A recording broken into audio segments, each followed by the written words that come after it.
Bienvenue les amis du potager de Gaïa 59. Alors nous allons voir aujourd'hui le lombricompostage 3 mois et demi après son lancement, c'est-à-dire à J plus 108 jours. Vous allez voir que de changements. Alors vous voyez là, je vous ai ouvert le lombricomposteur. On a beau rajouter de la matière, vous voyez, les vers ils mangent. Ils mangent. Vous voyez, c'est rutilant. Les colamboles se reproduisent, les vers également. Ça grouille de vie, vous allez le voir. J'aime bien prendre mon temps quand je défais la partie où je vais mettre la nourriture pour ne pas faire de mal aux vers. Donc en fait les vers qui sont dans le lombricomposteur, si je ne vous l'ai pas déjà dit, sont de deux types. Les Eschenia andrei et les Eschenia foetida.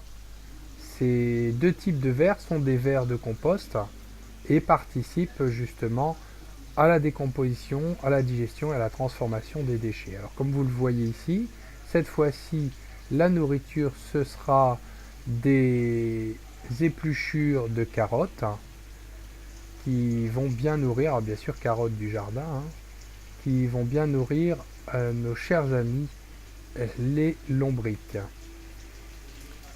Alors donc bien sûr on va intégrer cette sublime nourriture donc sur une des moitiés, celle qui n'avait pas reçu de nourriture il y a une semaine. Et donc voilà, on répand bien ça.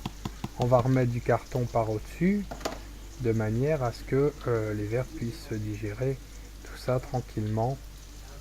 Donc sachant que les bactéries dans un premier temps vont donc faire le début de travail, et ensuite donc vous voyez je remets ce que j'ai rabattu de l'autre côté et par au-dessus.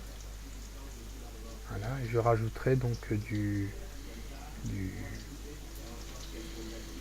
carton, puisqu'en fait les vers aiment le carbone. Voilà. Donc de temps en temps, ce que je fais également, c'est que je mets du marc de café, car les vers en sont très friands. Ils sont très friands, donc du marc de café. Je vous montre un petit peu, je dirais, les vers, toute cette vie. Et vous verrez avec le temps, puisque nous sommes déjà janvier. Et là, en fait, ce que je vous fais voir, c'est en date du 19 novembre 2018. Vous verrez comment le lombricomposteur a évolué au fur et à mesure.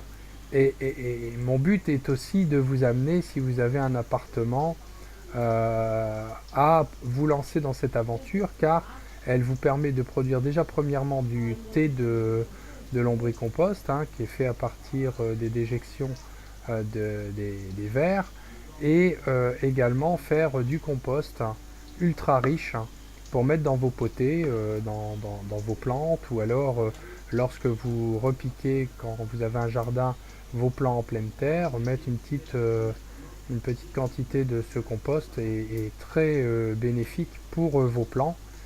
Et puis bon, pour vos plantes d'intérieur, ou alors pour l'arrosage de vos plants que vous faites, vous pouvez utiliser donc ce thé de compost qui est à diluer de l'ordre de 10%.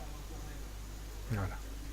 Donc c'est-à-dire qu'en fait, si vous voulez faire 1 litre de thé de compost dilué, vous devez prendre 100 ml pour 1 litre d'eau.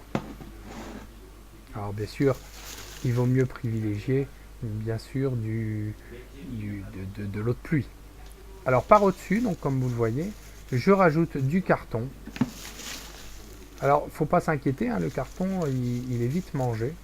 Alors soit vous l'arrachez en gros morceaux si vous n'avez pas de déchiqueteuse à documents, ou alors vous la passez dans votre déchiqueteuse de documents, ce qui vous permet d'avoir quelque chose de plus fin et donc de plus rapidement assimilable par les vers, qui en sont également très friands. Donc faut pas hésiter à en mettre. En même temps, ça évite éventuellement des petits moucherons, hein, parce que ça peut toujours arriver qu'il y ait des petits moucherons. Mais pour notre cas, nous n'en voyons pas dedans. Voilà, et bien c'est terminé. J'espère que cette vidéo vous a plu et vous donnera envie également de vous lancer dans cette aventure. À dans une semaine!